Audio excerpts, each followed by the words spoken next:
is up, comic book fans? It's Tommy here, back again to give you another Why So Nerdy video. So today I'm alone, I'm not with a guest star. I've been very busy, I'm doing this whole YouTube project with my room and everything, but I'm not going to get into that. What I want to talk about today is Batman Endgame. So if you're not familiar with Batman Endgame, it is basically going to be one of the biggest Batman storylines possibly ever to be written down in a comic book. So what is going on is Batman Endgame is Scott Snyder and Greg Capullo's most recent Batman storyline. It is tied into Arkham Manor, what is going to be a new monthly series starting this October. And of course, yes, it is tied into Batman Eternal. Batman Eternal is actually its prequel to Batman Endgame. So wow, that huge Batman Eternal storyline is only a freaking prequel. That should, just alone, that sentence should just explain how big this Batman Endgame is going to be. Now, it's just the words they used. I'm looking at this little interview that, I think it's, Newsarama did with Scott Snyder. And he's basically just saying, it's huge. It's the biggest thing ever. Biggest cast. Basically, every Batman character you could think of. The biggest climactic elements you ever, seen. It's gonna be big. It starts in October with issue number 35. It's going to run, I think, 6 issues. So that's about half a year. My guess is it's sort of like 0 year, but it's gonna be half as long as 0 year. But like I said, Batman Eternal, which is gonna go all the way up to March, and basically Batman's gonna end in March too. And I honestly think, if I heard this right, I don't want to confirm it, they're taking a break off of Batman itself.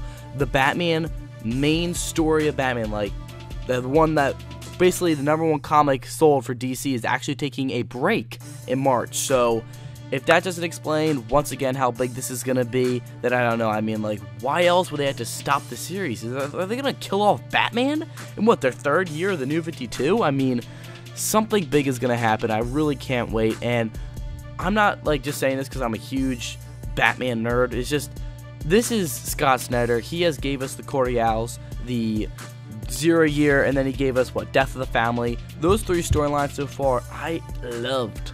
I loved Superman Unchained. I love everything he's been doing so far. It's just so good. And I don't know if he's going to be leaving after this or not, but I really hope not, because he's too good. I love him, I can definitely squeeze all the every little storyline he has out of him, I really want this, and this is his biggest yet. So he's obviously been planning this, and the fact that it's called Batman Endgame just sounds badass. It's huge.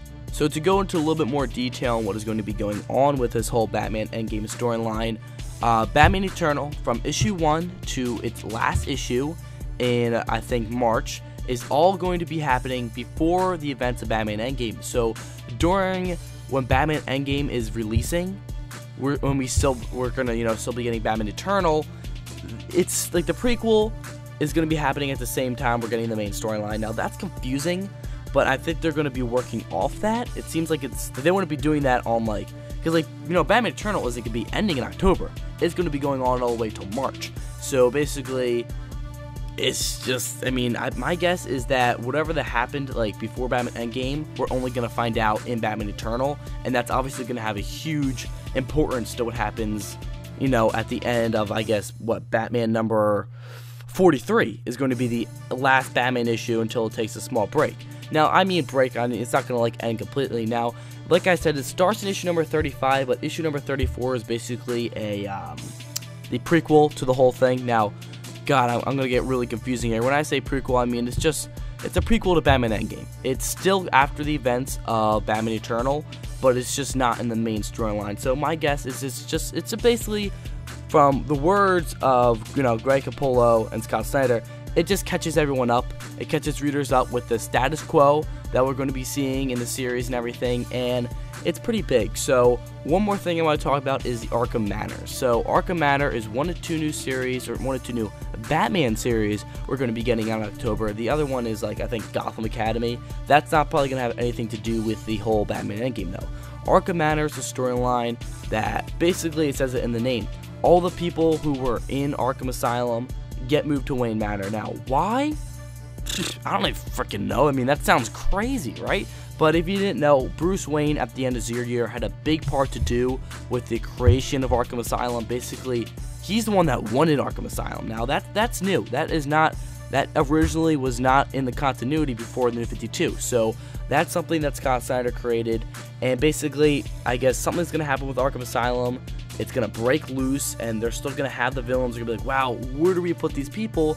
And Wayne Manor's like, you know, Arkham Asylum is ginormous, but my house is just as big.